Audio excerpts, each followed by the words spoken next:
வணக்கங்க. இது அங்காளம்மன் சத்யா வீடியோ. அனைவருக்கும் இனிய இரவு வணக்கங்க. அங்காள பரமேஸ்வரி கிட்ட அந்த அம்மாட்ட என்னென்னா ஒரு சபதமே எடுத்துகிட்டு வந்துட்டேங்க. என்னென்னா, ஆத்தா எனக்கு உடல்நலம் கொடுத்த எங்கள் கணவருக்கு 1000 பிரச்சனைகள், உடல்நல பிரச்சனைகள் இருந்தாலும் அவரை நார்மலாக நல்ல விதமாக கொண்டு போகிற எல்லாத்துக்கும் உனக்கு கோடி நன்றி தாயே. ஆனால் என்னை வாழ விடாமல் பண்ணுறவங்க, நம்ம ஒரு கெடுதலும் அவங்களுக்கு நினைக்காம ஆனால் நம்மளுக்கு பல தொல்லைகள் கொடுக்குறாங்கன்னா, அவங்கள நீ வேடிக்கை பார்த்தேன்னு வச்சுங்களேன், நீ மலையனூரில் சிலையாக தான் கல்லாக தான் அமர்ந்திருக்க, உனக்கு உயிர் இல்லை தாயே. அப்படி தான் நான் நினச்சேன். அவங்களுக்கு தண்டனை என்னைக்கு கொடுக்குறியோ அன்னைக்கு தான் உன் கோயில் மண்ணை இனி நான் மிதிப்பேன் அப்படின்னு அந்த அம்மாட்ட ரொம்பவும் ஆவேசமாக மனசுக்குள்ளே ஒரு சபதம் ஏற்றுட்டு வந்திருக்கேங்க. என்னம்மா ஆத்தா இதெல்லாமா பண்ணுவோம், பாவம் இல்லையா ஆத்தா, ஏன் அவங்கள இப்படி தொல்லை பண்ணுறீங்க?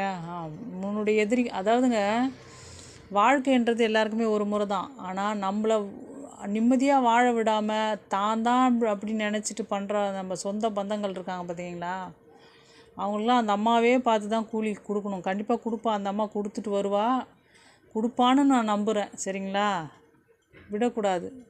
மலையனூர் அங்காளியை நம்பி போனவங்க எந்த காலத்துலையும் தாழ்ந்து போனதாக இருக்கக்கூடாது. அந்த அம்மா ரொம்ப உக்ரதேவி, எதிரிகளை தும்சம் பண்ணுவான்னு சொல்கிறாங்க. ஆனால் எனக்கு அதை செய்யணும் அந்த அம்மா. கண்டிப்பாக செஞ்சுட்டு தான் இருக்கா. ஏன்னா நிறைய பேர் நான் பார்த்துருக்கேன். நான் எந்த தொல்லையும் அவங்களுக்கு கொடுக்காம நம்மளை கஷ்டம் கொடுத்தாங்கன்னா அவங்களுக்கு படாத பாடுபடுறாங்க. அதுவும் பார்த்துன்னு தான் இருக்கும். ஆனால் அந்த அம்மா விடக்கூடாது.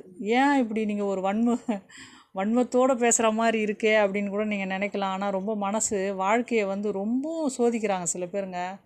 நம்ம கொஞ்சம் அமைதியாக பொறுமையாக இருக்கோம்னா நம்மளை ஒரு புழுவாக இருந்தால் கூட அதை குத்துன்னு குத்துனோம்னா அது பெரிய பாம்பாக மாறும் அப்படின்னு சொல்லுவாங்க. ஏன்னா ஓரளவுக்கு தான் எல்லாருக்குமே பொறுமைன்றது.